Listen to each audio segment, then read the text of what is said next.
এদিকে 31শে ডিসেম্বর দেশে ফিরছেন শেখ হাসিনা। শেখ হাসিনার খবর শুনে দেশ ছাড়তে শুরু করেছে উপদেষ্টা এবং সমন্বয়ক। হঠাৎ খেপে গিয়ে একই ঘোষণা দিলেন সেনাপ্রধান ওয়াকারুজ্জামান। বিস্তারিত জানতে না টেনে দেখতে থাকুন।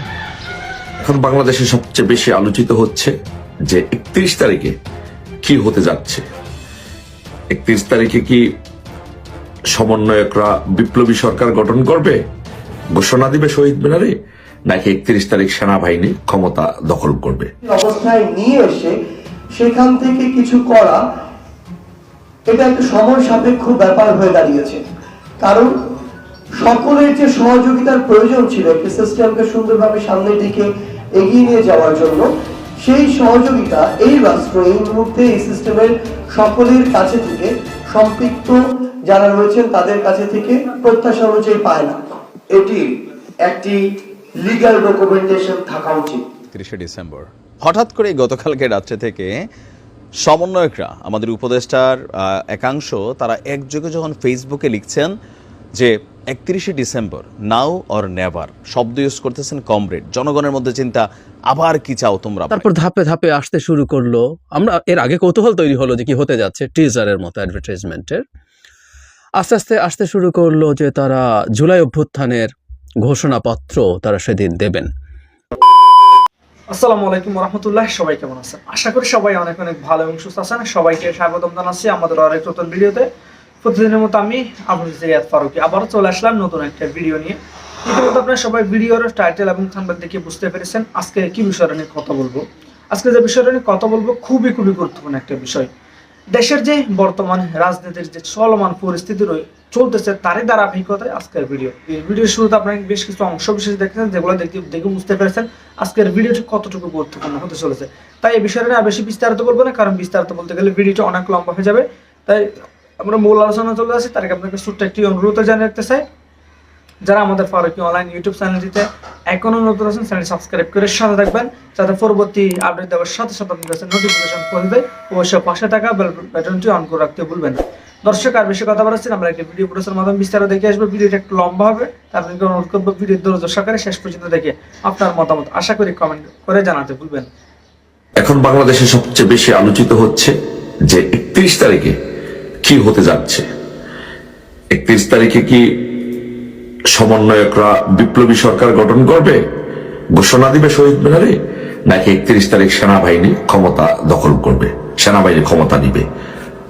কি হতে যাচ্ছে বাংলাদেশে, এই বিষয়টি নিয়ে 31 তারিখে বাংলাদেশে কি হবে, এই বিষয়টি নিয়ে সবাই শঙ্কিত, চিন্তিত এবং খোঁজার চেষ্টা করছে বাংলাদেশে কি হতে যাচ্ছে। 31 তারিখে দুটি জিনিস হওয়ার সম্ভাবনা আছে। যে একটি হচ্ছে যে সমন্বয়করা বিপ্লবী সরকার গঠন করতে পারে, এখান থেকে ঘোষণা দিতে পারে, অথবা যদি সমন্বয়করা যদি বিপ্লবী সরকার ঘোষণা দেয় তাহলে এই বাংলাদেশ রক্ষায় সেনাবাহিনী হয়তো ক্ষমতা দখল করতে পারে।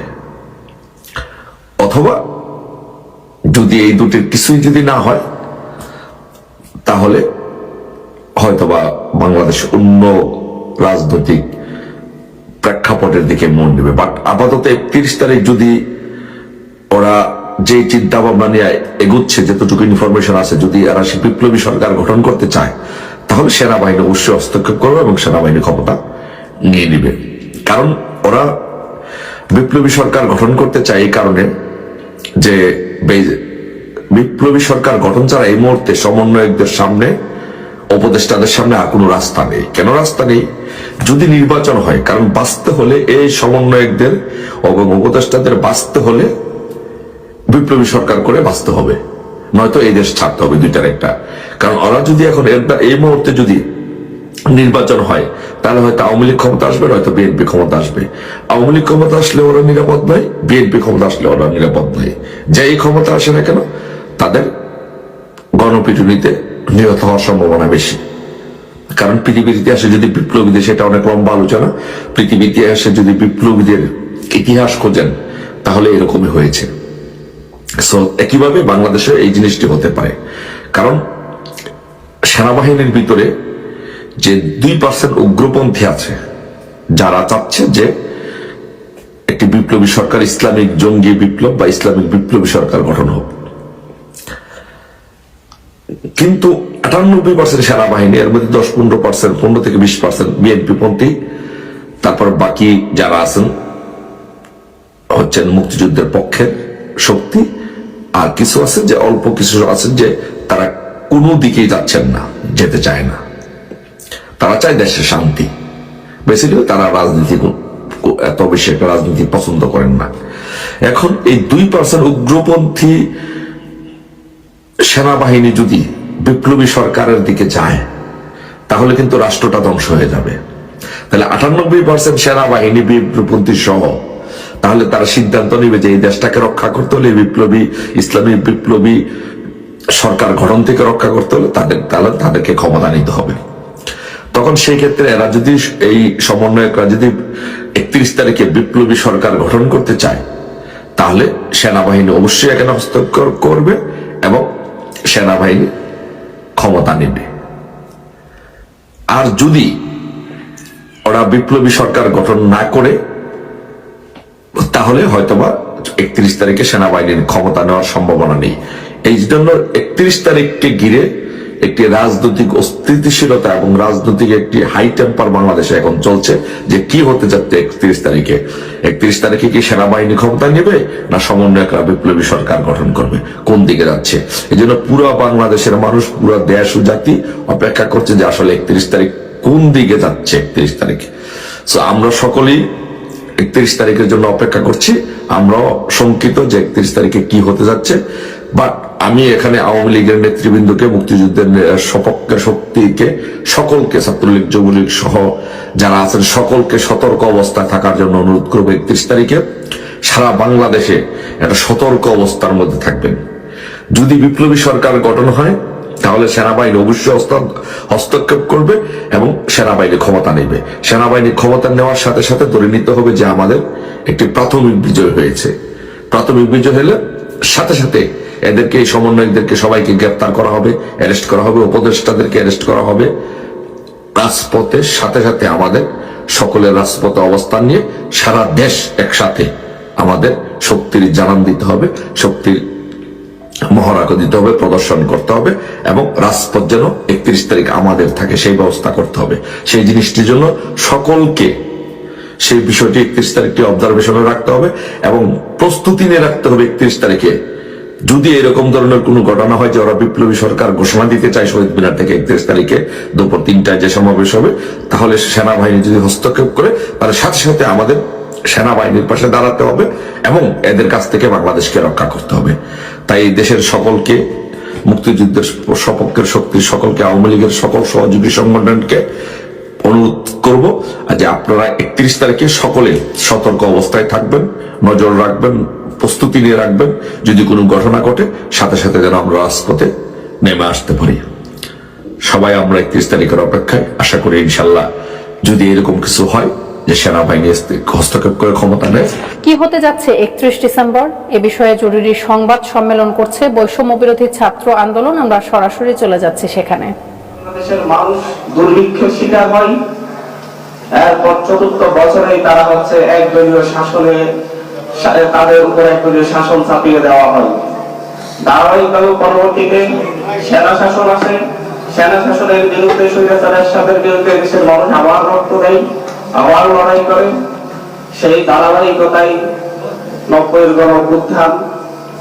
গণঅভ্যুত্থানের ধারাবাহিকতায় 91-এর নির্বাচন, সুষ্ঠু নির্বাচন হলো 4 বছরের মাথায়, আবার হচ্ছে কলঙ্কিত নির্বাচন। তারপর আবার 5 বছরের মাথায় দেশের মানুষের আবার রক্ত ঝরানোর ইতিহাস। এভাবেই ধারাবাহিকভাবে আস্তে আস্তে 2007 গেল, 8 গেল, সেনা শাসন গেল, 16 বছরের দুঃশাসন, ফ্যাসিবাদী শাসন, গুম খুনের রাজনীতি, মানুষ হত্যার রাজনীতি এবং হচ্ছে অ্যাপলিটিশনের মধ্য দিয়ে দেশের রাজনৈতিক দলগুলোকে গৃহবন্দী করে রেখে মূলত হচ্ছে এই দেশের রাজনৈতিক ব্যবস্থায় শেষ পেরিকটি মারা হয়, বাকশাল কায়েম করা হয় অঘোষিতভাবে। এদেশের রাজনৈতিক অধিকারগুলো যখন হচ্ছে কেড়ে নেওয়া হয় তখন সামাজিক আন্দোলন গড়ে ওঠে। আপনারা যখন 14 সালের পর থেকে রাজনৈতিক দলগুলো রাজপথে কর্মসূচি পালন করতে না পারছিল, তখন মূলত ছাত্রদের মধ্য দিয়ে, ছাত্রদের মাধ্যমে এদেশের মানুষ অধিকারের কথা বলে। অ্যান্টিব্যাকটেরিয়াল অ্যাডিটিভ যুক্ত সেরা ওয়াটার ট্যাঙ্ক বিশুদ্ধ পানিতে ব্যাকটেরিয়া জন্মাতে দেয় না। সরকারের বিরুদ্ধে স্লোগান ধরে 2015 সালে ব্র্যাক বিরোধী আন্দোলন সরকারের মস্তক কাঁপিয়ে দেয়। 2018 সালে কোটা আন্দোলন এবং 2017 সালে কোটা আন্দোলন, 2018 সালে সড়ক আন্দোলন ফ্যাসিস্ট হাসিনার ভিত নাড়িয়ে দেয়। তার ধারাবাহিকতায় 2024 আসে। 2024 অধিকারের প্রশ্নে ছাত্র জনতা আবার রাজপথে নামে। তাদের উপর গুলিবর্ষণ, হত্যাযজ্ঞের মধ্য দিয়েই শেখ হাসিনা তার কঠিনের শেষ প্যারেকটি বানায় এবং এই দেশের ছাত্র জনতা গুলির বিরুদ্ধে তাদের বুক পেতে দেয়, বুলেটের বিরুদ্ধে তাদের বুক পেতে দেয়। হাজার হাজার শহীদ হয়, হাজার হাজার ভাই বোনেরা আহত হয়ে হসপিটালের বিছানায় কাতরাচ্ছে। আমাদের এই সময়ে এসে আমরা বলছি ফ্যাসিবাদী শাসন ব্যবস্থার বিলোপ করতে হবে। ফ্যাসিস্ট হাসিনার যত লেসপেন্সার আছে তাদেরকে বিচারের মুখোমুখি করতে হবে। হত্যাযজ্ঞের সাথে যারা জড়িত ছিল তাদেরকে বিচারের মুখোমুখি করতে হবে। আমরা বলছি যে 5ই আগস্ট আমরা প্রাথমিক বিজয় অর্জন করলেও পূর্ণাঙ্গ বিজয় আমাদের অর্জিত হয়নি। আমাদের এই 24-এর গণ অভ্যুত্থান, 24-এর এই বিপ্লব আমরা 90-এর মতো বেহাত হতে দিতে চাচ্ছি না, 69-এর মতো বেহাত হতে দিতে চাচ্ছি না। আমরা 71-এর মতো আমাদের এই 24-এর রক্ত ঝরা, 24-এর শহীদের রক্তকে বৃথা যেতে দিতে চাচ্ছি না। আমরা মনে করি আমাদের এই 24-এর রক্ত ঝরার মধ্য দিয়েই, শহীদদের রক্তের বিনিময়ে নতুন বাংলাদেশ পুনর্গঠিত হতে হবে এবং এটাই হবে বাংলাদেশের ইতিহাসের সর্বশেষ অধিকারের জন্য তাদের রক্ত ঝরানো হয়েছে মানুষের। আমরা এরা ধারাবাহিকতা চাচ্ছি না। 24-এর গণ অভ্যুত্থানে বৈষম্যবিরোধী ছাত্র আন্দোলন নেতৃত্ব দিয়েছে। বৈষম্যবিরোধী ছাত্র আন্দোলনের নেতৃত্বে সকল রাজনৈতিক দল রাজপথে নেমেছে, সকল সাধারণ মানুষ রাজপথে নেমেছে, সকল শ্রেণী পেশার মানুষ রাজপথে নেমেছে, সকল ধর্মের মানুষ রাজপথে নেমেছে, সকল জনগোষ্ঠী রাজপথে নেমেছে। গ্রামগঞ্জ থেকে শুরু করে শহরের দালান কোঠা থেকে, গ্রামের জলের পরিবার থেকে শুরু করে শহরের দালান কোঠা থেকে মানুষ রাজপথে নেমেছে। মানুষের সেই রাজপথের লড়াই এখনো চলমান, সেই লড়াই এখনো শেষ হয়নি। গ্রামে গেলে আমরা শুনতে পাই আমাদের এখনো অধিকার নিশ্চিত হয়নি, চাঁদাবাজি চলছে, লুটতরাজ চলছে। শহরে শুনতে পাই রিক্সা থেকে চাঁদা দিতে হচ্ছে, রাস্তার ফুটপাতের দোকান থেকে চাঁদা দিতে হচ্ছে। আমরা শুনতে পাই যে হচ্ছে সবজির ভ্যান থেকেও চাঁদা দিতে হচ্ছে। প্রত্যেকটা জায়গা থেকে মানুষ এখনো মুখিয়ে আছে নতুন বাংলাদেশে। যারা জীবন দিয়েছে, লড়াই করেছে, তারা আমাদের দিকে তাকিয়েছে নতুন ঘোষণাপত্রে, তারা আমাদের দিকে তাকিয়েছে নতুন স্বপ্নের জন্য। যেহেতু বৈষম্যবিরোধী ছাত্র আন্দোলনের দিকে তাকিয়ে, বৈষম্যবিরোধী ছাত্র আন্দোলনের ডাকে, আহ্বানেই তারা বিশ্বাস রেখেছে, এদেশের মানুষ আস্থা রেখেছে, সেই আস্থার বহিঃপ্রকাশ তারা দেখতে চায়। সেই জায়গা থেকে বৈষম্যবিরোধী ছাত্র আন্দোলন নিজেদের দায়বদ্ধতার জায়গায় মনে করে তারা আজকে এখানে আপনাদের সামনে যে জুলাই ধারাবাহিকতা রক্ষার জন্য নতুন ঘোষণাপত্রের কথা বলেন, সেই বিষয় নিয়ে কথা বলবেন, সার্বিক বিষয় নিয়ে প্রাথমিকভাবে কথা বলবেন বৈষম্য বিরোধী ছাত্র আন্দোলনের সমন্বয়ক জনাব সার্জিস আলম। এখানে বলে রাখছি আমরা আজকে এই সংবাদ সম্মেলনটা হয়তো আমাদের এই সংবাদ সম্মেলনটা হওয়া উচিত ছিল 5ই আগস্ট শেখ হাসিনার পতনের পরপরই। সেই আমরা আজকে এই জায়গায় বসে আমরা 5ই আগস্টের সেখানে ফিরে যাচ্ছি। আমরা মূলত হচ্ছে এটা 5ই আগস্টের আগের ধারাবাহিকতা রক্ষায় আমরা আমাদের সেই পরিচয়টাই বহন করছি। আমরা এখানে একত্রিত হয়েছি আমাদের সেই আগের পরিচয়ে, যেই পরিচয়টাকে মানুষ ধারণ করেছে, মানুষ গ্রহণ করেছে, সেই আমাদের বৈষম্যবিরোধী ছাত্র আন্দোলনের সমন্বয়ক পরিচয়। আজকে আমরা কেউ এখানে বৈষম্যবিরোধী ছাত্র আহ্বায়ক কিংবা মুখ্য সংগঠক কিংবা অন্য কোনো পরিচয় আমরা এখানে আসিনি। আমরা সেই সমন্বয়ক পরিচয় এসেছি। এখানে আমাদের অন্যতম সমন্বয়ক সার্জিস আলম প্রাথমিকভাবে কথা বলবেন।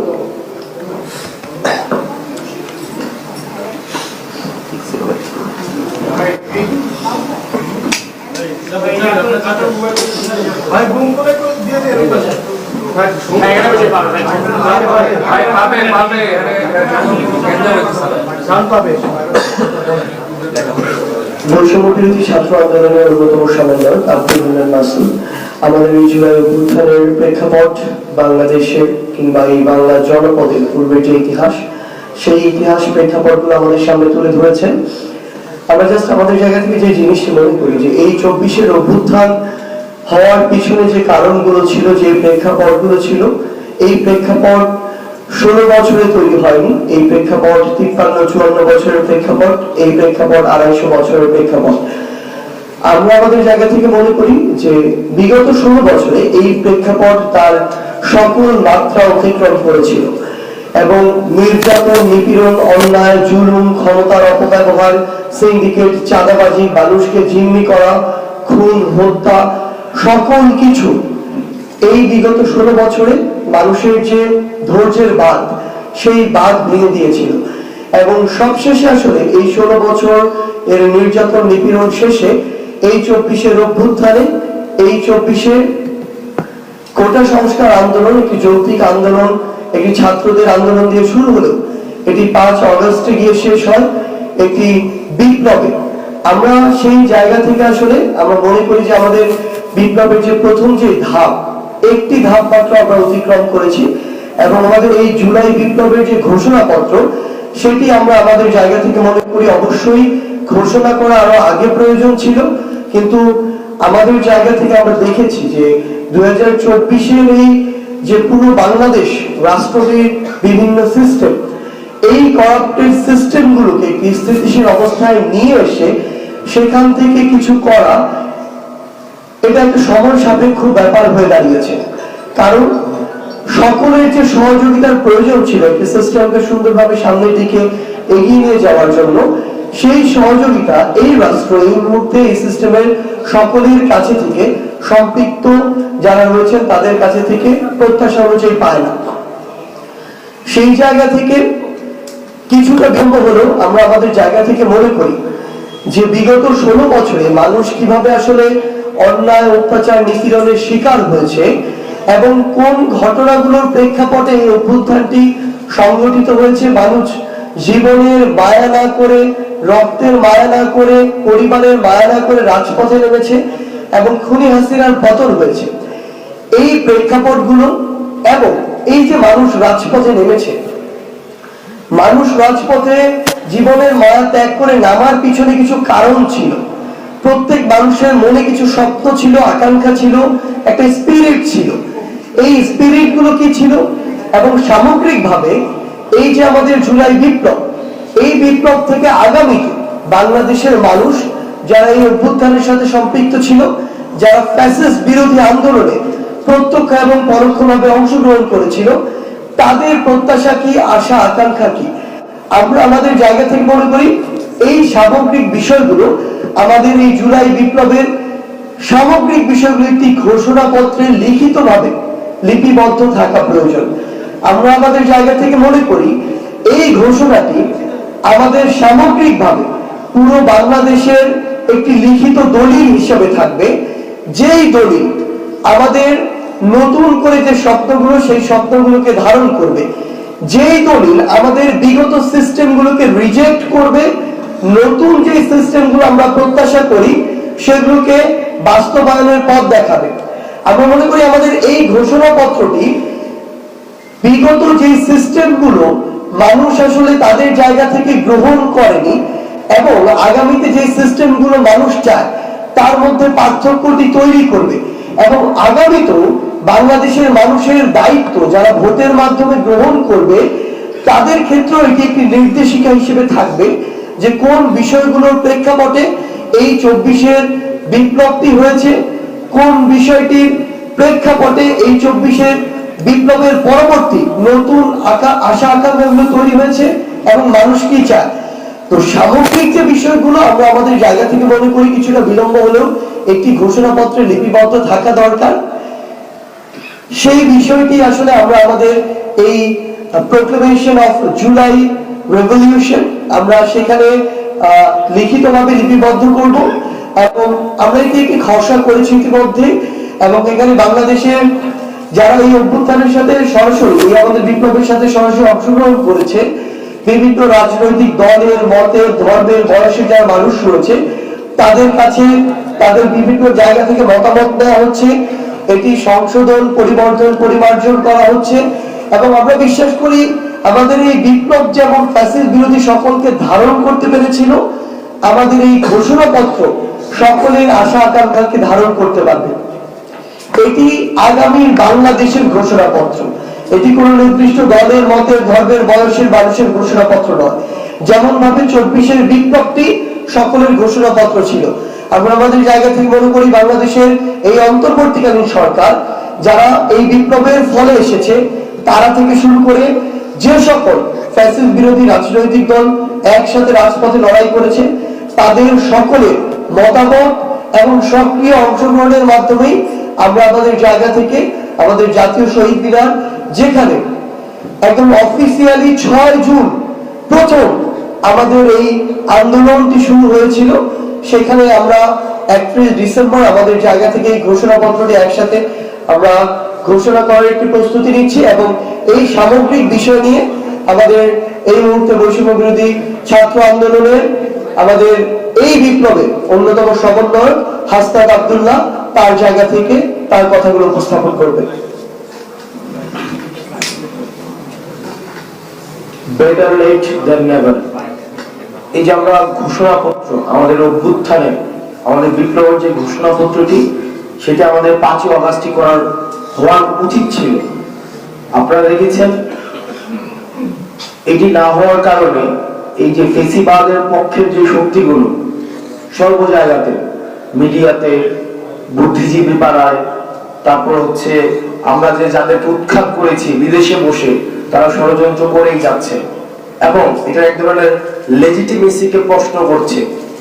2000 ঊর্ধ্ব শহীদ এবং 20,000 ঊর্ধ্ব আহতদের রক্তের উপরে দাঁড়িয়ে তারা এই অভ্যুত্থানের লেজিটিমেসিকে প্রশ্ন করছে। আপনারা জানেন যে জুলাই অভ্যুত্থান, যে গণ অভ্যুত্থানটি হয়েছে, এই গণ অভ্যুত্থানের মধ্য দিয়ে মানুষ 72-এর মুজিববাদী সংবিধানের বিপরীত অবস্থান নিয়েছে। এই যে মানুষ 72-এর মুজিববাদী সংবিধানের বিপরীত অবস্থান নিয়েছে, এটি একটি লিগ্যাল ডকুমেন্টেশন থাকা উচিত। সেই জায়গা থেকে আমরা আগামী 31 ডিসেম্বর 2024 বেলা 3 ঘটিকায় ছাত্র জনতার উপস্থিতিতে 31 ডিসেম্বর 2024 এই যে 24-এর গণ অভ্যুত্থান, সেটিকে আমরা আমাদের যে গণ আকাঙ্ক্ষা যে আমাদের তৈরি হয়েছে অভ্যুত্থানকে ঘিরে, এবং মানুষ যে স্বপ্নে এই 72-এর সংবিধানের বিপরীতে গিয়ে মানুষ যে রাস্তায় নেমে এসেছে, সেটির প্রাতিষ্ঠানিক দালিলিক স্বীকৃতি ঘোষণা করার জন্য আমরা 31 ডিসেম্বর 2024 বেলা 3 ঘটিকায় ছাত্র জনতার উপস্থিতিতে শহীদ মিনার থেকে, যেখান থেকে আমাদের এক দফা ঘোষণা করা হয়েছে, ঠিক সেই জায়গা থেকে আমরা আমাদের প্রক্লেমেশন অফ জুলাই রেভলিউশন আমরা ঘোষণা করব। এবং এই প্রক্লেমেশন অফ জুলাই রেভলিউশনের মধ্যে আমাদের পরবর্তী বাংলাদেশের স্বপ্ন, আকাঙ্ক্ষা, অভিপ্রায়, লক্ষ্য এবং ইস্তেহার সেখানে হচ্ছে লিপিবদ্ধ থাকবে।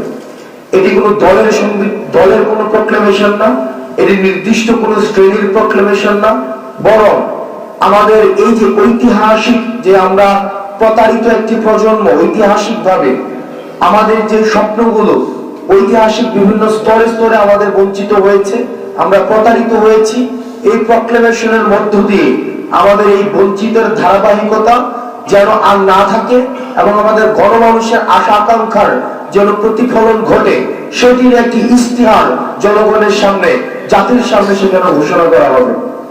এবং 72-এর যে সংবিধানের বিরুদ্ধে মানুষ দাঁড়িয়েছে, মুজিববাদী চেতনার বিরুদ্ধে মানুষ দাঁড়িয়েছে, আওয়ামী লীগের এই যে ফেসিবাদের বিরুদ্ধে মানুষ দাঁড়িয়েছে, এই বিরুদ্ধে দাঁড়ানোকে সেখানে হচ্ছে আমরা চাই স্বীকৃতি দেওয়া হোক।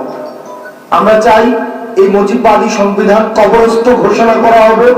সেই যেখান থেকে এক দফার ঘোষণা দেওয়া হয়েছে, ঠিক সেই জায়গা থেকে মুজিববাদী 72-এর সংবিধানের কবর রচিত হবে। ঠিক সেই জায়গা থেকে আওয়ামী লীগ বাংলাদেশের প্রেক্ষাপটে একটি অপ্রাসঙ্গিক একটি রাজনৈতিক দল, যারা গণমানুষকে মানুষ হিসেবে স্বীকৃতি না দিয়ে নির্যাতন, নিপীড়ন, গুম এবং খুন এবং হত্যার যারা রাজনীতি করেছে, যারা জনগণের বিপরীতে, আশা আকাঙ্ক্ষার বিপরীতে দাঁড়িয়েছে, আমরা প্রত্যাশা রাখছি এই জুলাই প্রক্লেমেশন অফ জুলাই রেভুলেশনে এই নাৎসিবাদী এই দলটিকে সেখান থেকে বাংলাদেশে অপ্রাসঙ্গিক ঘোষণা করা হবে এবং মানুষ যে স্বপ্ন নিয়ে এখন রয়েছে যে বাংলাদেশ একটি দীর্ঘদিন বাংলাদেশ একটি বিচারহীনতার সংস্কৃতির মধ্যে দিয়ে গিয়েছে। আমরা চাই এই শহীদ মিনার থেকে প্রক্লেমেশন অফ জুলাই রেভুলেশনের মধ্যে বিচার নিশ্চিতের আমরা ইস্তেহার ঘোষণা থাকবে।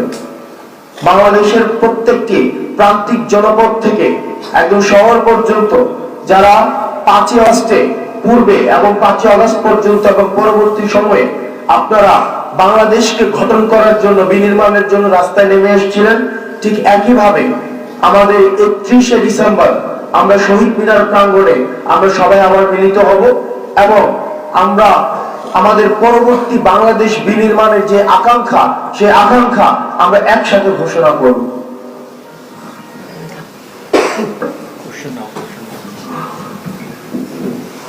চব্বিশের গণঅভ্যুত্থানের পরবর্তীতে 31শে ডিসেম্বর, এটা হলো 24-এর বিপ্লবীদের মিলন মেলা। 24-এর বিপ্লবীরা আজ পর্যন্ত এখনো মিলিত হয়নি। সেদিন ঢাকা শহরের 5ই আগস্ট যারা স্বৈরাচার হাসিনার ফ্যাসিস্ট হাসিনার পতনের দিন ঢাকা শহরে আসতে পারে না বিভিন্ন বাধার কারণে, তারা সকলেই ঢাকায় আসবে। তারা এই দিন, তারা সেদিন সেখানে দাঁড়িয়ে আওয়ামী লীগ ফ্যাসিস্ট হাসিনাকে এবং তার নেতৃত্বকে যেভাবে এখান থেকে তারা নিষিদ্ধ ঘোষিত করছে, সেখানে এসে তারা আওয়ামী লীগকে অপ্রাসঙ্গিক ঘোষণা করবে বাংলাদেশের মাটি থেকে। এখানে শহীদরা আসবে, শহীদ পরিবারের লোকজন আসবে, আহতরা আসবে। আহতরা তাদের আকাঙ্ক্ষার কথা বলবে, তারা যেন তাদের হাতের বিনিময়ে অর্জিত এই গণঅভ্যুত্থান, তাদের চোখের বিনিময়ে অর্জিত এই গণঅভ্যুত্থান, তাদের পায়ের বিনিময়ে অর্জিত এই গণঅভ্যুত্থানে তাদের আকাঙ্ক্ষার কথা বলবে। তারা বলবে তারা কেমন বাংলাদেশ দেখতে চাচ্ছে। আমরা আজকে এই পর্যায়ে এসে আজকে এখানে কথা বলতে হচ্ছে, কারণ হচ্ছে আমাদের সেই ফ্যাসিস্ট প্লেসমেন্টার গুলো এখনো ষড়যন্ত্রে লিপ্ত। তারা আমাদের সচিবালয়ে আগুন লাগাচ্ছে, তারা সচিবালয়ে আগুন দিয়ে মূলত আমাদের রাষ্ট্রকে প্রশ্নবিদ্ধ করেছে, আমাদের গণঅভ্যুত্থানকে প্রশ্নবিদ্ধ করছে। আমরা তাদের চোখে চোখ রেখে সেদিন আমরা তাদের বিরুদ্ধে আমাদের প্রকাশ্য যুদ্ধ ঘোষণা করব। সেদিন সকলেই আসবে। আপনাদের পক্ষ থেকে কোন কোশ্চেন থাকলে বলতে পারেন, জিজ্ঞাসা করতে পারেন। শেষ লাইনে একটা কথাই বলবো, এখানে চা শ্রমিক আসবে, রিক্সা শ্রমিক আসবে, কৃষক আসবে, এই দেশের খেটে খাওয়া মজুররা আসবে, সেখান থেকে শুরু করে রেমিটেন্স যোদ্ধারা আসবে, প্রবাসীরা আসবে, যারা এই জুলাই অভ্যুত্থানকে ধারণ করছে। জুলাই অভ্যুত্থানকে ধারণ করা প্রতিটি ব্যবসায়ী আসবে, প্রতিটি আমলা আসবে, প্রতিটি উপদেষ্টা আসবে। এই গণঅভ্যুত্থানের জুলাই বিপ্লবকে যারাই ধারণ করে তারাই সেদিন এই সংস্কৃতি কর্মীরা থেকে শুরু করে সকল রাজনৈতিক নেতৃবৃন্দ যারা 24-এর গণঅভ্যুত্থানকে ধারণ করেছে, 24-এর গণঅভ্যুত্থানের রাস্তায় নেমেছে, তারা এই প্রক্লেমেশনের অংশীদার হবে। সকলে সেদিন শহীদ মিনারে এসে মিলিত হবে, সকল দিক থেকে জনস্রোত নামবে। আপনাদের কাছে প্রশ্ন থাকলে প্রশ্ন জিজ্ঞাসা করতে। জুলাই বিপ্লবের সময় ব্যানারের সামনে কেউ আসেনি, ব্যানারের পিছনে বিভিন্ন রাজনৈতিক শ্রেণীপেশার মানুষ জড়ো হয়েছে। আগামী 30 তারিখে আপনারা ব্যানার সহকারে বিভিন্ন রাজনৈতিক দল আসবে, ব্যানার ছাড়াই আপনারা এটা ব্যানার ছাড়া সার্বজনীন বৈষম্যবিরোধী ছাত্র আন্দোলনের আমরা এই পুরো আন্দোলনে হচ্ছে যে মানুষের যে দাবিগুলোকে, মানুষের যে দফাগুলোকে আগে মানুষের মধ্যে এগুলো হচ্ছে এসছে, আমরা সেগুলোকে ভাষা দিয়েছি। এই যে প্রক্লেমেশন অফ জুলাই রেভুলেশন, এই আকাঙ্ক্ষা মানুষের আকাঙ্ক্ষা, জনমানুষের আকাঙ্ক্ষা, জনমানুষ থেকে এসছে, সেটিকে আমরা বাস্তবায়ন করব। কোনো ব্যানারের নেতৃত্ব নয়। বৈষম্যবিরোধী ছাত্র আন্দোলনে যেখানে এটি সার্বজনীন একটি প্ল্যাটফর্ম, এখানে সব ধরনের রাজনৈতিক দল, নানা মত এবং নানা পথের মানুষ যারা ফেসিবাদ বিরোধী শক্তি, এই ফেসিবাদ বিরোধী শক্তিগুলোর প্ল্যাটফর্ম হচ্ছে বৈষম্যবিরোধী ছাত্র আন্দোলন। এই বৈষম্যবিরোধী ছাত্র আন্দোলনে যেভাবে আমরা 5ই আগস্ট বাংলাদেশের নানা মত এবং নানা পথের মানুষ এসছে, ঠিক একইভাবে 31 ডিসেম্বর সেভাবেই আসবে। আচ্ছা, আমার কাছে একটা প্রশ্ন হচ্ছে, আমরা সেকেন্ড রিপাবলিকের বিষয় আমরা স্পেনে দেখেছি, আমরা আমি জানতে চাইছি সেকেন্ড রিপাবলিকের বিষয়টাকে আপনারা সেখানে উপস্থাপন করবেন এবং দ্বিতীয় যে প্রশ্নটা আমি সংযুক্ত করবো সেটা হচ্ছে মুজিববাদের যে প্রশ্ন। কেউ কিছুক্ষণ আগে বিবৃতিতে বলছিলেন যে মুজিববাদের ঘোষণাকে বেরিয়ে ভেঙে আমরা একটা নতুন জায়গায় এসেছি, এই জায়গাটাই বা কি একটু যদি পরিষ্কার করতেন। দেখেন, মুজিববাদী যে সংবিধান, ৭২ যে সংবিধান রয়েছে, যে একদলীয় এক ধরনের, পরবর্তীতে আমরা দেখেছি এই সংবিধানের মধ্য দিয়ে একদলীয় এক শাসন ব্যবস্থা কায়েম করা হয়েছে, বাকশালী শাসন ব্যবস্থা। পরবর্তীতে এই সংবিধানকে আওয়ামী লীগ নিজস্বভাবে আওয়ামী লীগীকরণ করেছে। আমরা মুক্তিযুদ্ধের যে স্পিরিট গুলো ছিল এবং ৭২ সংবিধানে যে ধরনের যেখানে মূলনীতিগুলো যুক্ত করা হয়েছে, এটা একটা হচ্ছে আধিপত্যবাদের ইনস্টলমেন্ট, একটি ভারতীয় আগ্রাসনের ইনস্টলমেন্ট হয়েছে সেখানে, এবং সেটির ধারাবাহিকতা আমরা দেখেছি আওয়ামী লীগের গত এই যে 16 বছরে এটা নিজস্ব ভাবে নির্বাচন প্রণয়ন করা, নিজস্ব ভাবে শাসন ব্যবস্থা কায়েম করা, সেখানে জনগণের আশা আকাঙ্ক্ষার প্রতিফলন ঘটেনি। এই যে এগুলোর বিপক্ষে গিয়েই কিন্তু হচ্ছে গণ অভ্যুত্থানটি হয়েছে।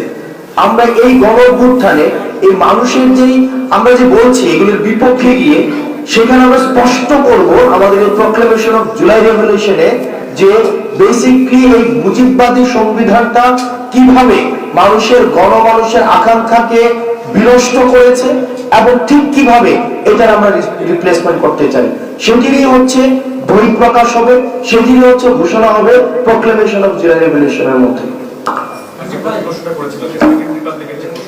আর সেকেন্ড রিপাবলিকের যে বিষয়টি হচ্ছে সে আইনগত বিষয়, আইনগত যে বিষয়টি বা আইনগত এই বিষয়গুলোর দিকে আমরা এখন যাচ্ছি না। আমরা হচ্ছে এখানে জুলাই রেভলিউশনটা যেটা যেই স্পিরিটের আলোকে হয়েছে সেটিরই প্রতিফলন ঘটবে এই প্রক্লেমেশনটার মধ্যে। এই সেকেন্ড রিপাবলিকের বিষয়ে আমরা যাচ্ছি। আমরা এখানে বলছি না যে হচ্ছে আমরা পুরোপুরি যাচ্ছি না, আমরা এখানে বৈষম্যবিরোধী ছাত্র আন্দোলনের পক্ষ থেকে জুলাই প্রক্লেমেশন আমরা ঘোষণা করব, সেটা সংবিধানে অ্যাড করে সেকেন্ড রিপাবলিক করার দায়িত্ব সেটা সরকার নেবে। সরকার কি করবে সেটা সরকারের দায়িত্ব। আমরা আমাদের জায়গা থেকে যে শ্রমিকরা, যে কৃষকরা, যে খেটে খাওয়া মজুররা এখানে জীবন দিয়েছে, যে ছাত্ররা জীবন দিয়েছে, যে এই সকল রাজনৈতিক দলকর্মীরা জীবন দিয়েছে, তাদের প্রত্যেকে সেই রক্তের মূল্য দিতে চাচ্ছি। তাদের সেই স্বপ্ন হচ্ছে মুজিবকে কাল্ট বানিয়ে যেভাবে দেশের মানুষের উপর শোষণ করা হয়েছে, সেই কাল্টিজম থেকে বেরিয়ে এসে বাংলাদেশের প্রতিটি কৃষক, শ্রমিক, মজুর, প্রত্যেকটি সাধারণ মানুষ নিজেরাই এই দেশের যে অংশীদার সেটা তাদেরকে আমরা বুঝাবো এবং তাদেরকে সেই অংশীদারিত্ব বুঝিয়ে দিব যে হচ্ছে এই বাংলাদেশের প্রতিটি নাগরিকের অংশীদারিত্ব বুঝিয়ে দেওয়ার জন্যই সেই 31শে ডিসেম্বর আমাদের সেই মিলিত হওয়া। আগামী নির্বাচন কিভাবে হবে এই সংক্রান্ত কোনো ঘোষণা বা কোনো কিছু থাকবে কিনা? প্রক্লেমেশন যেটা ঘোষণা করা হবে সেখানে হচ্ছে আমরা একটা জিনিস বলবো, সেটা হচ্ছে ইতিমধ্যে কিন্তু ড্রাফট বিভিন্ন রাজনৈতিক দলের কাছে পাঠানো হয়েছে। বিভিন্ন রাজনৈতিক নেতৃবৃন্দ যারা হচ্ছে এই জুলাই অভ্যুত্থানে যাদের অংশগ্রহণ ছিল, আর এটা তো হচ্ছে আপামর সবার হচ্ছে অংশগ্রহণ ছিল, তো সেই জায়গা থেকে পাঠানো হয়েছে। তারা তাদের মতামত যদি কোনো জায়গায় মনে করছে সেখানে এটাকে এডিট করা প্রয়োজন, মতামত দেওয়ার প্রয়োজন, সেগুলো দিচ্ছে। আপনারা জুলাই রেভলিউশনের যখন প্রক্লেমেশনটা হবে সেই প্রক্লেমেশনের মধ্যেই দেখবেন যে আমরা সেখানে হচ্ছে ব্যাপারটা হচ্ছে ঘোষণা করা হবে যে আগামী নির্বাচন নিয়ে কিছু থাকছে কিনা, বা আগামী নির্বাচনটা হচ্ছে কি আমাদের যদি দীর্ঘদিন তো আমাদের ভোটাধিকারী ছিল না। আমাদের যে এই যে মুজিববাদী সংবিধানটা এমন ভাবে প্রণয়ন করা হয়েছে যে মানুষের তো ভোটের অধিকারী ছিল না। এই যে আপনারা এখানে বসে আছেন, এই যে আমাদের বয়সী মানুষ, আপনারা গত 3টা নির্বাচনে কি ভোট দিতে পেরেছেন? কয়জন ভোট দিতে পেরেছেন? এখন এই যে আপনারা সাংবাদিকরা এখন বলছেন যে 3টা ইলেকশন অবৈধ হয়েছে, কেউ কেউ বলছে খুব মিনমিন ভাবে, একদম স্পষ্ট ভাবে বলছে না, খুবই বলে যেন গলার টোন কিছুটা ভিতরে রেখে রেখে বলে। বলেন তো গত 3টা ইলেকশনে এখানে কয়জন ভোট দিয়েছে? 2-4 জনও দেয় নাই। যে 2-4 জন দিয়েছে তারা আবার একটা দেয় নাই, তারা আবার অন্তত 25-30টা করে দিয়েছে, মানে যে 2-4 জন দিয়েছে। আর যারা দেয় নাই একবারেই দেয় নাই।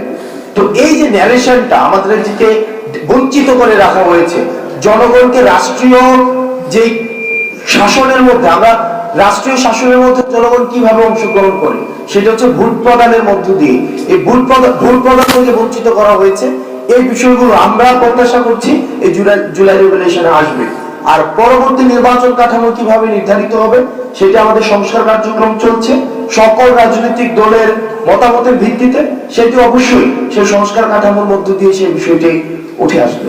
আমি রাজনীতির পাতাটা হিসেবে কাজ করি, আপনি রাজনৈতিক দলের কথা বলছেন, গিয়েছে এটি সম্পাদন করা হবে। জনমতটা আসলে কিভাবে নিলেন এই ঘোষণাপত্রে? জনগণের যে কথাগুলো থাকবে, জনগণের অধিকারের কথা থাকবে, সেটাই তো কালেকশনটা কিভাবে হলো? যে মানুষের জনমত, মানুষ 5ই অগস্ট দিয়ে দিয়েছে। মানুষ যে জনমত, আপনি যদি এই আন্দোলনের ধারাবাহিকতা দেখেন, জুনের 5 তারিখ থেকে 5ই অগস্ট পর্যন্ত যে দেখেন হাসিনা বাংলাদেশে থাকবে কি থাকবে না, এটাকে এখন নতুন করে জনমত দেওয়ার বিষয়, সেটা নির্ধারণ 5ই অগস্ট হয়েছে। মুজিববাদী সংবিধান পরবর্তী বাংলাদেশে প্রাসঙ্গিক কিনা সেটা 5ই অগস্ট নির্ধারিত হয়েছে। মানুষ ভোটাধিকার পাবে কি পাবে না সেটা নির্ধারিত হয়ে গিয়েছে 5ই অগস্ট। যাদেরকে জেল, জুলুম, নির্যাতন এবং গুমের মধ্যে রেখেছে তাদেরকে মুক্তি দেওয়া হবে কিনা সেটি 5ই আগস্ট নির্ধারিত হয়ে গিয়েছে। মানুষের আশা আকাঙ্ক্ষার প্রতিফলন পরবর্তী বাংলাদেশে ঘটবে কিনা সেটির যেই জনগণ সেটির রায় 5ই আগস্ট দিয়ে দিয়েছে। সুতরাং আমরা তারপরেও বিভিন্ন রাজনৈতিক দল যারা রয়েছে, ক্রিয়াশীল যে রাজনৈতিক দল, সুশীল সমাজ, বুদ্ধিজীবী, লেখক এবং যারা হচ্ছে বিভিন্ন যেমন রেমিটেন্স যোদ্ধা, প্রবাসী যারা রয়েছে, বিভিন্ন পেশাজীবী সংগঠন, আমরা সবার কাছে পৌঁছানোর চেষ্টা করছি, তাদের মতামত নেওয়ার চেষ্টা করছি। আমরা আবারও বলছি, এই যে আমাদের জুলাই অভ্যুত্থানের যে নেতৃত্বরা যারা রয়েছে, আমরা মানুষের ভাষাটাকে হচ্ছে আমরা রূপান্তর করার চেষ্টা করেছি। এই পুরো সময়টা মানুষ যেটা চেয়েছে সেটাকে হচ্ছে আমরা ভাষা দেওয়ার চেষ্টা করেছি।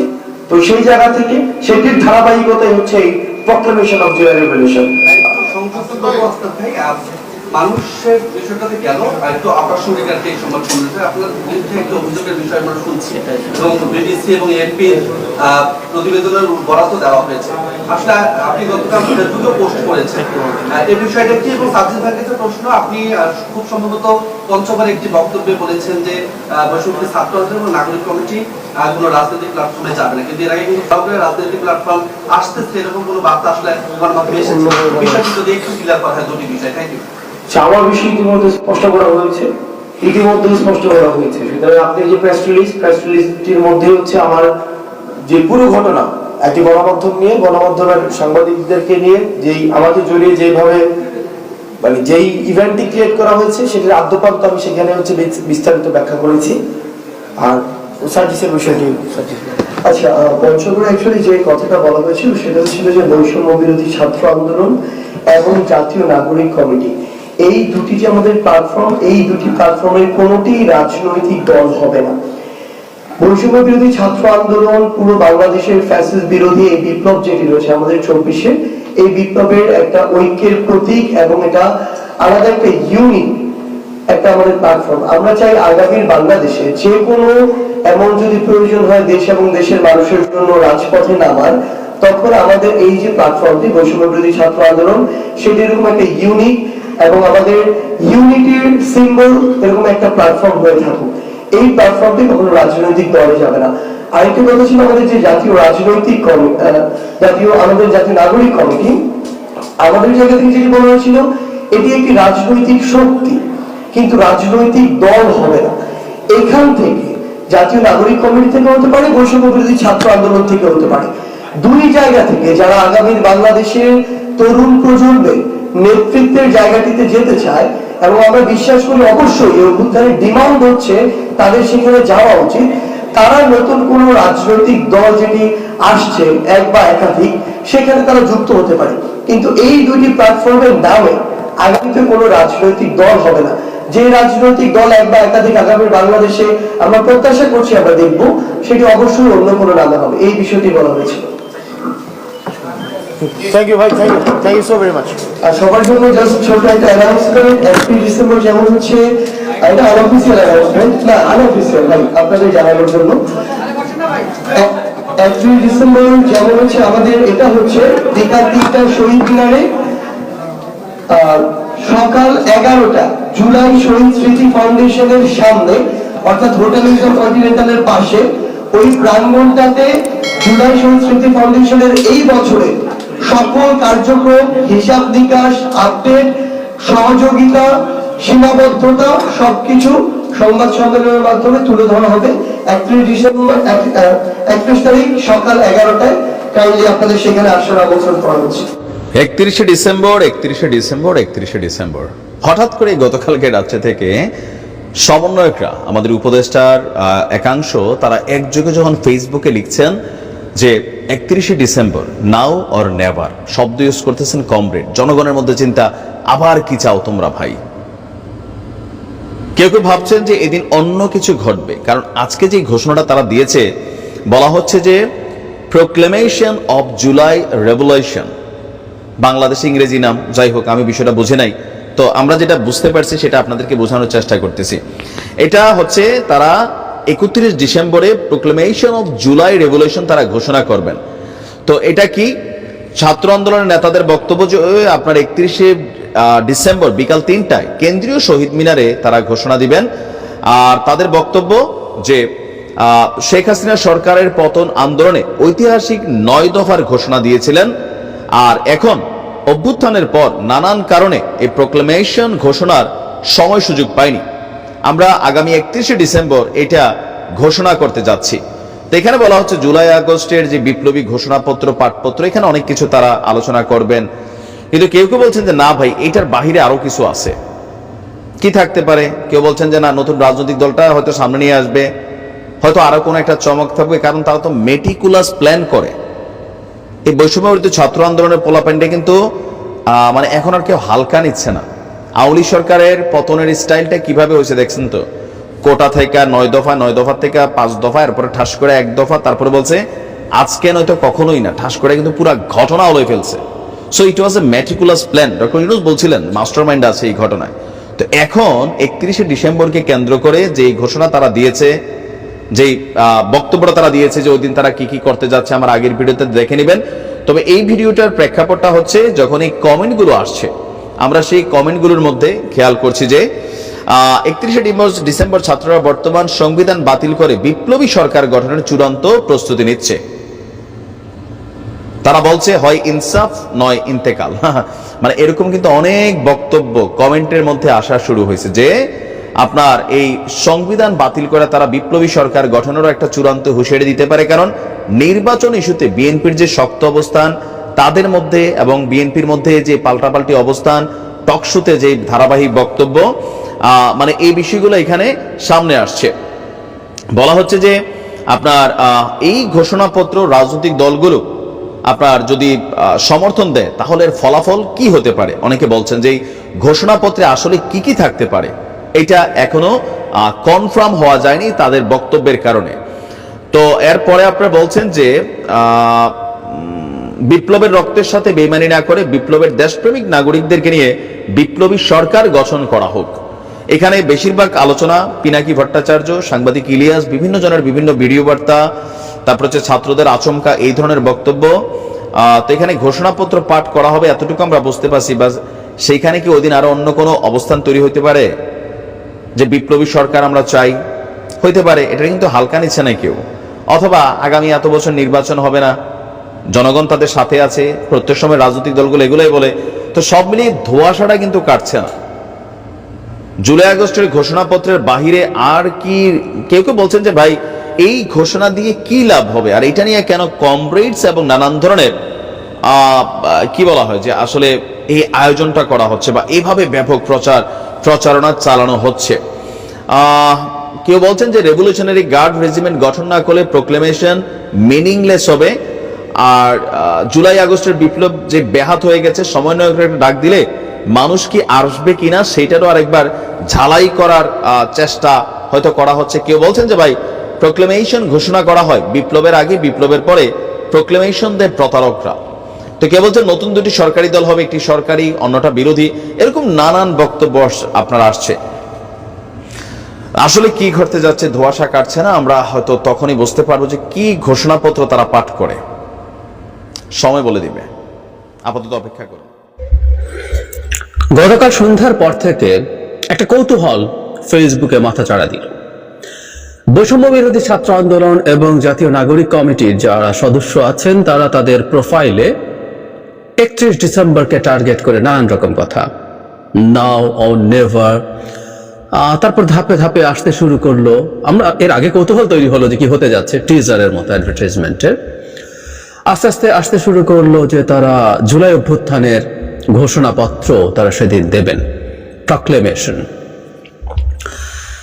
প্রায় সবাই মানে আমার ফেসবুক ফ্রেন্ড লিস্টে যারা যারা আছেন তাদের প্রত্যেককে দিতে দেখেছি, এবং তারা যে পোস্টারটা শেয়ার করছেন সেখানে এক্স্যাক্টলি যেটা লেখা আছে জুলাই বিপ্লবের ঘোষণাপত্র, বিপ্লব কথাটা বলা হচ্ছে এখানে। কি হতে যাচ্ছে না যাচ্ছে নানান রকম আলাপ আলোচনা আছে, এবং এর মধ্যে একটা কথা একটু যোগ করে রাখা দরকার। উপদেষ্টা জনাব আসিফ মাহমুদ তিনি কিন্তু এটা নিয়ে স্ট্যাটাস দিয়েছেন।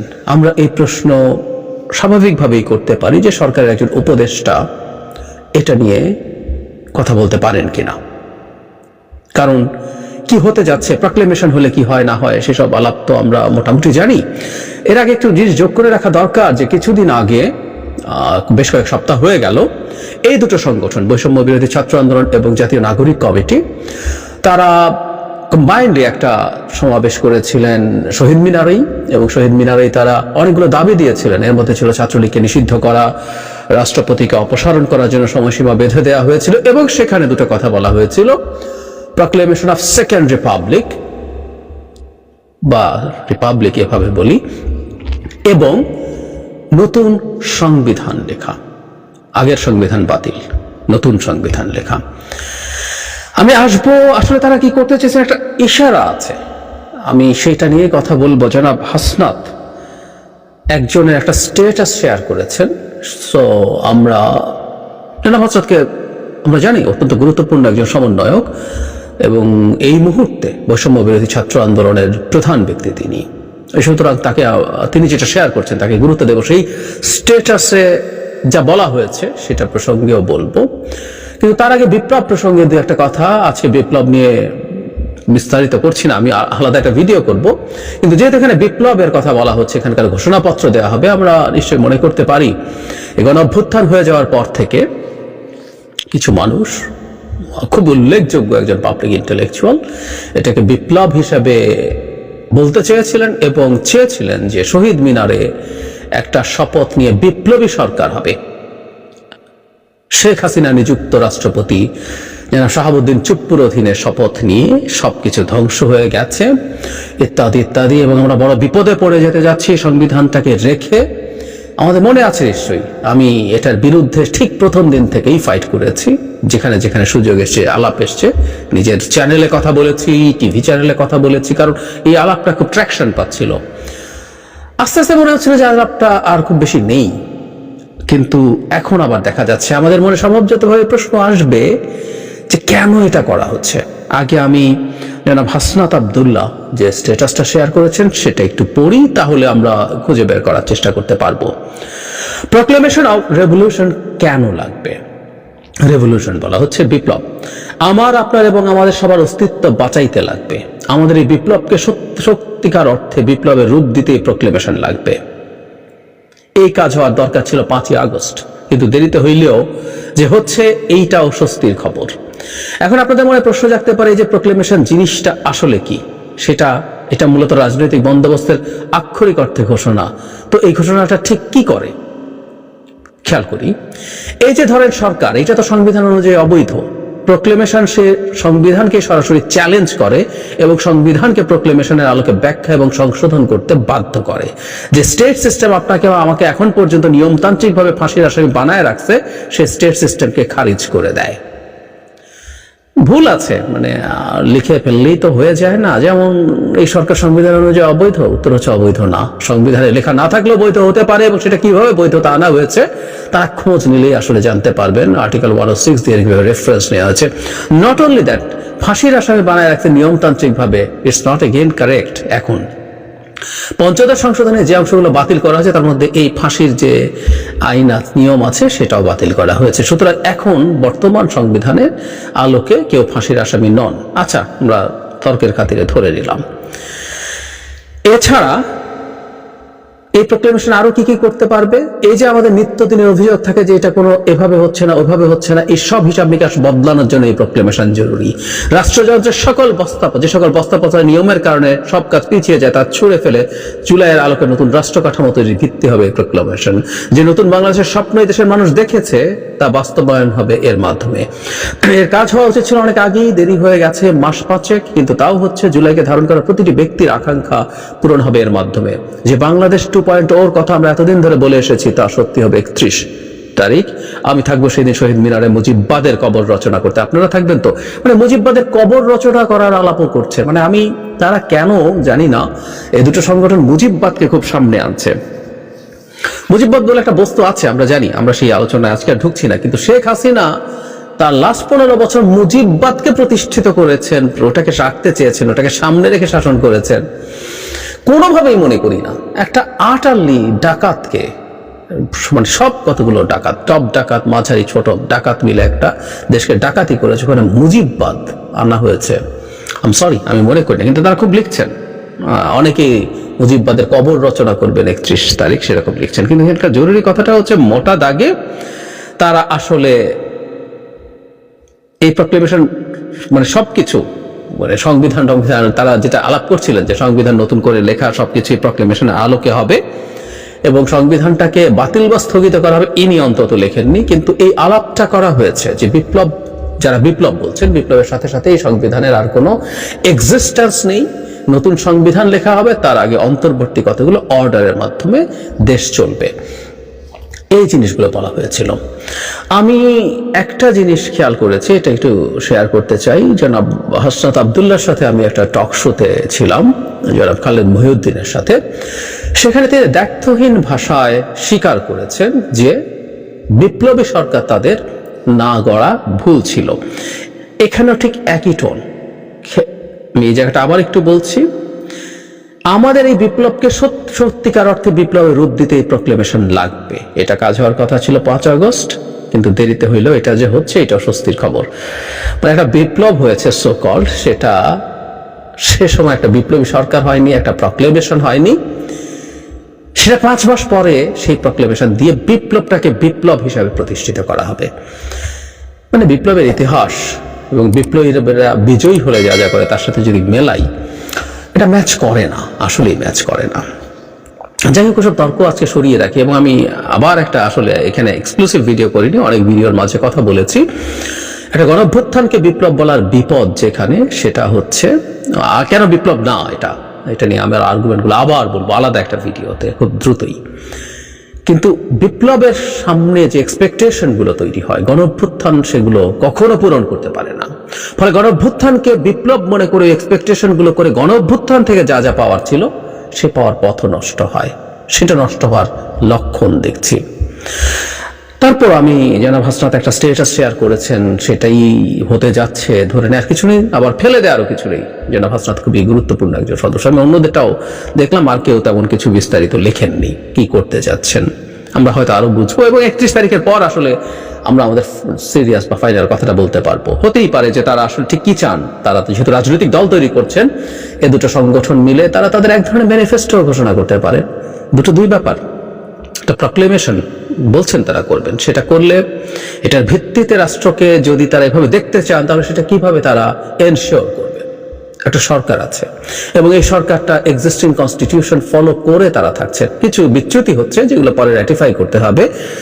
তো এই সরকারটাকে নিয়ে তারা কি করবেন, নানান সব প্রশ্ন। যদি সেই সরকার তাদের এইটা না মেনে থাকে তাহলে তারা কি করবেন, অনেকগুলো প্রশ্ন। নট অনলি দ্যাট, সরকার যদি না মানে, এটাকে মানানোর মতো যথেষ্ট সক্ষমতা, শক্তি কি তাদের এই মুহূর্তে আছে? একই সাথে আরো অপরাপর যেসব রাজনৈতিক দল এবং সংগঠন দীর্ঘকাল মাঠে আছে, আমি স্পেসিফিকলি যদি বলি বিএনপি, তারা কি এটা মানবে? তারা কি এটা মেনে নেয়? অলরেডি নানান ক্ষেত্রে নানান জায়গায় তারা বলেছেন তারা এটা অ্যাকসেপ্ট করেন না। সংবিধান নতুন করে এটা ফেলে দিয়ে নতুন করে লেখা দূরে থাকুক, সংবিধানের সংশোধনও এই সরকারের অধীনে হবে, সেটাও তারা মনে করেন না সঠিক হবে।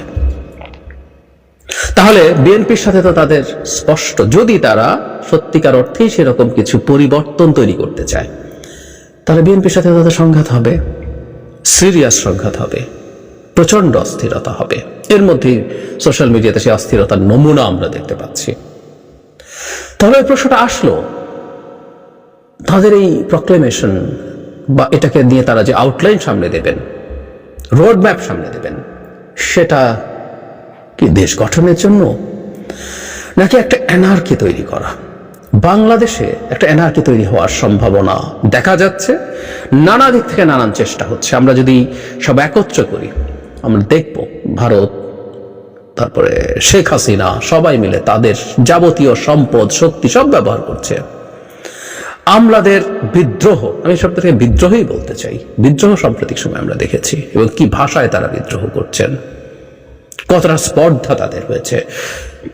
একই সাথে এখন তারা যদি নামেন এবং সেটা নিয়ে পরস্পরের সাথে, সরকারের সাথে বা বিএনপির সাথে বা আর কারোর সাথে যদি সংঘাত তৈরি হয়, দেশ খুবই অস্থিতিশীলতার দিকে এগিয়ে যাবে।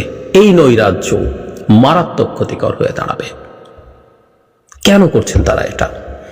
তারা দল করবেন, দল করে গণতান্ত্রিকভাবে সবকিছু গড়ে তুলবেন এবং তারা যেহেতু মনে করেন যে জনগণের মধ্যে সংস্কারের প্রবল আকাঙ্ক্ষা আছে, তাহলে এটাকে ম্যানিফেস্টো করে নির্বাচন করতে পারেন। নির্বাচন করলে তারা জিতে যেতে পারেন যদি তা থেকে থাকে। তাহলে তারা এই যে প্রক্লেমেশন এবং কনস্টিটিউশন রিলেটেড যেসব আলাপ সামনে আনছেন, এর মানে কি এই যে তারা সরকারকেও একটু শক্তি দেখাতে চান? কারণ আমরা সাম্প্রতিক সময় দেখব যে সরকার সম্ভবত তাদেরকে আগের মতো আর ঠিক গুরুত্ব দিচ্ছে না। তার প্রমাণও আছে আসলে বেশ কিছু ক্ষেত্রে, যেমন এই যে রাষ্ট্রপতির কথা বলছি, এই ক্ষেত্রে তারা অত্যন্ত কঠোর অবস্থান নিয়েও রাষ্ট্রপতিকে সরাতে পারেননি। শুধু তাই নয়, আমাদের পরে যখন উপদেষ্টা নেওয়া হলো তখন জনাব মুস্তাফা সরোয়ার ফারুকীর বিরুদ্ধে তারা কঠোর অবস্থান নিয়েছিলেন, সেটাও সরকার মানেনি। শুধু তাই না, সেবার যে কয়েকজন বিশেষ সহকারী এবং উপদেষ্টাকে নেওয়া হয়েছিল তাদের সাথে কোনো আলাপ, বৈষম্য বিরোধী ছাত্র বা জাতীয় নাগরিক কমিটি কারোর সাথে কোনো আলাপ আলোচনা ছাড়াই সেটা করা হয়েছে বলেই জানা যায়। সুতরাং সরকার তাদেরকে আসলে আর আগের মতো পাত্তা দিচ্ছেন না, এটা বোঝা যাচ্ছে। কারণটা খুব কঠিন না বা জটিল না অনুমান করা। কারণ হচ্ছে এটা ঘটেছে প্রধান উপদেষ্টা বিশেষ করে ছাত্রদেরকে যেভাবে যে জায়গায় ওভার এস্টিমেট করেছিলেন, আমি ওভার এস্টিমেট শব্দটা জেনে শুনে বলছি। ওভার এস্টিমেট মানে সামহাউ তার মনে হয়েছিল এটা একটা প্ল্যান্ড মুভমেন্ট, উনি রেভলিউশন বলেন, এবং এটা মিটিকুলাসলি প্ল্যান্ড এবং এটার জন্য একজন ব্রেইন আছেন, জনাব মাহফুজ আলমকে সেভাবে প্রেজেন্ট করেছেন এবং এই স্টুডেন্টরাই সবকিছু অর্গানাইজ করে তাদেরই লোকজন নিয়ে কাজটা করে ফেলেছেন। বহু সময় তিনি ছাত্র ওনার ভাষণে বলতেন, তারাই তাকে এমপ্লয় করেছে। শুধু সেটা না, তারা সবসময় তাদেরকেই সবকিছু। আমি ধারণা করি আস্তে আস্তে তিনি এই বাস্তবতা বুঝতে পেরেছেন। ফলে তার কাছে এই যারা এই দুটো সংগঠনে আছেন তাদের যে গুরুত্ব আগে তার কাছে ছিল সেই গুরুত্ব কমছে। ফলে তারা কি এমন একটা পরিস্থিতি তৈরি করতে চাইছেন যার মাধ্যমে তারা তাদের একটা মেসেজ আবার দিতে পারেন যে তারাও একটা গুরুত্বপূর্ণ স্টেক হোল্ডার, সরকারের উপরও একটা চাপ তৈরি করা এবং একটু মেসেজ দেয়া। কারণ ক্ষমতায় যারা সরাসরি আছেন, বৈধভাবে আছেন, ফর্মালি আছেন, তার বাইরে ইনফর্মালি ক্ষমতার সাথে এক ধরনের সংযোগ এই দুটো সংগঠনের লোকজনের আছে, আমরা জানি এটা। ফলে তারা এই প্রভাবটা তারা রাখতে চান হয়তো, এবং যখন দল করবেন এই প্রভাবটা তাদের দরকার হবে অনেক ক্ষেত্রেই, হয়তো তারা মনে করছেন, আমি নিশ্চিত নই কিন্তু আমি ধারণা করে কথাগুলো বলছি, অ্যানালিসিস করে বলছি। সো তারা একটা শক্তি মাঠে দেখাতে চান, সেটার কারণে এরকম একটা কিছু করতে পারেন। হোয়াট এভার ইট ইজ, তাদের এক্সপেকটেশনটা, তাদের গোলটা, তাদের ডিজায়ারটা সৎ, আমি এটা বিশ্বাস করতে চাই। কিন্তু সবসময় সৎ ডিজায়ারও ভুল আউটকাম নিয়ে আসতে পারে। আমি সামনে আসলে একটা অ্যানার্কিক পজিশন দেখতে পাচ্ছি, সিচুয়েশন দেখতে পাচ্ছি, বিশৃঙ্খলা দেখতে পাচ্ছি। সেটা কেউ তাদেরকে দিয়ে পরিকল্পনা করে তাদেরকে মিসগাইড করে করাচ্ছে কিনা এটা ভাবার দরকার আছে। আমি বারবার একটা কথা বলি, বাংলাদেশের একটা কনস্টিটিউশন নিয়ে যে ধরনের সিদ্ধান্তের কথা এই দুটো সংগঠনের পক্ষ থেকে বলা হচ্ছে, যে একটা মুভমেন্টের প্রক্লেমেশনের কথা বলা হচ্ছে, যারা এটা করছেন তারাই এই মুভমেন্টের সবকিছু নন। তাদের প্রতি পূর্ণ শ্রদ্ধা রেখে বলছে, আমি দীর্ঘদিন থেকে এই ন্যারেটিভ, তাদের যে ন্যারেটিভ, সেটাকে ডিবাঙ্ক করার চেষ্টা করেছি। প্রত্যেকটা গুরুত্বপূর্ণ স্টেক হোল্ডারকে নিয়ে এটা যদি না কাজ না করেন, এটা সংঘাতকে উস্কে দেয়া। সুতরাং কেউ যদি সৎ উদ্দেশ্যে এই কথাটা বলছেন বা করছেন বলে মনে করি, তারপরও এটা অত্যন্ত ইম্যাচিওর একটা সিদ্ধান্ত হচ্ছে এবং আমি বিপদ দেখছি। সিরিয়াসলি বিপদ দেখছি। একটা কথা বলে শেষ করব, সেটা হলো কিছুদিন আগে ইকনমিস্ট পত্রিকা বাংলাদেশকে বিশ্বের সেরা দেশ হিসেবে স্বীকৃতি দিয়েছিল 2024-এর। বাংলাদেশ বেস্ট হয়েছে, সিরিয়া সেকেন্ড হয়েছিল। অথচ সিরিয়ার আসাদের পতন কিন্তু বাংলাদেশের তুলনায় অনেক টাফ ছিল। রীতিমতো একটা গৃহযুদ্ধ হয়েছে 13 বছর, যেখানে বিরাট গ্লোবাল পাওয়ারগুলো ইনভলভ ছিল। কিন্তু সিরিয়া বাংলাদেশকে টপকে যেতে পারেনি, কারণ আসাদ পালিয়ে যাওয়ার পরও সিরিয়া আসলে স্টেবল কান্ট্রি হয়নি। আমরা জানি সিরিয়ার বিভিন্ন অঞ্চল বিভিন্ন রকম গ্রুপের, সশস্ত্র গ্রুপের অধীনে আছে। তাদের মধ্যে সব ঠিকঠাক হয়ে একটা ইউনিট হিসাবে, একটা একক স্টেট হিসাবে সিরিয়া স্টেবল হবে কিনা, এটা গুরুত্বপূর্ণ প্রশ্ন। কিন্তু বাংলাদেশ কেন হয়েছে? শেখ হাসিনার পতন এবং পালিয়ে যাওয়া তো আছেই, তার সাথে ইকনমিস্ট উল্লেখ করেছে ডক্টর ইউনূসের নেতৃত্বে একটা মোটা দাগে স্টেবল সরকার তৈরি হয়েছে। এই সরকারকে বিভিন্ন জায়গায় সমালোচনা করা যায়, আমি করেছি, অনেকে করছেন, অনেকে খুব টাফ ভাবে করছেন। আমি হয়তো অত টাফ ভাবে করছি না, কারণ এই সরকারটাকে আমি চাই তারা খুব বেশি বিপদে না পড়ুক, তারা মোটা দাগে ভালো করুক। কিন্তু তারপরও মোটা দাগে তারা একটা স্টেবল পরিস্থিতি দিতে পেরেছেন। এখন প্রশ্ন হচ্ছে, স্টেবিলিটিটা কি কেউ ভেঙে ফেলতে চান? এবং এই ভেঙে ফেলা, এই বিশৃঙ্খলতা তৈরি করা, এর মধ্যে কিছু রাইটিস্ট ফোর্স মাথা চাড়া দেওয়াতে চান, যেটার জন্য অধীর আগ্রহে অপেক্ষা করে আছে শেখ হাসিনা তো বটেই, ভারতও, যাদের ন্যারেটিভ ছিল শেখ হাসিনা যদি ক্ষমতায় না থাকে তাহলে বাংলাদেশে ইসলামী জঙ্গিবাদ মাথা চাড়া দেবে। ডোনাল্ড ট্রাম্পের মতো একজন ইসলামোফোব মানুষ আমেরিকার প্রেসিডেন্ট হচ্ছেন। মোদি তো আছেনই, একে তো নাচুনি বুড়ি, তার উপরে ঢোলের বাড়ি। বাংলাদেশের এই অস্থিরতা তৈরি কি সেই পরিকল্পনার একটা অংশ? খুবই ভয়ের ব্যাপার। আমি যদি ভুল হই আমি খুব খুশি হব, কিন্তু আমি আশঙ্কা দেখছি, সেটা বলে রাখলাম। তো প্রিয় দর্শক, এই বিষয়টি আমরা মতামত দ্রুত কমেন্টে জানিয়ে ফেলেন। আর আমাদের চ্যানেলটিতে নতুন চ্যানেল সাবস্ক্রাইব করে বরাবর মতো সাথে থাকুন। ধন্যবাদ সবাইকে এতক্ষণ সাথে থাকার জন্য। আল্লাহ হাফিজ।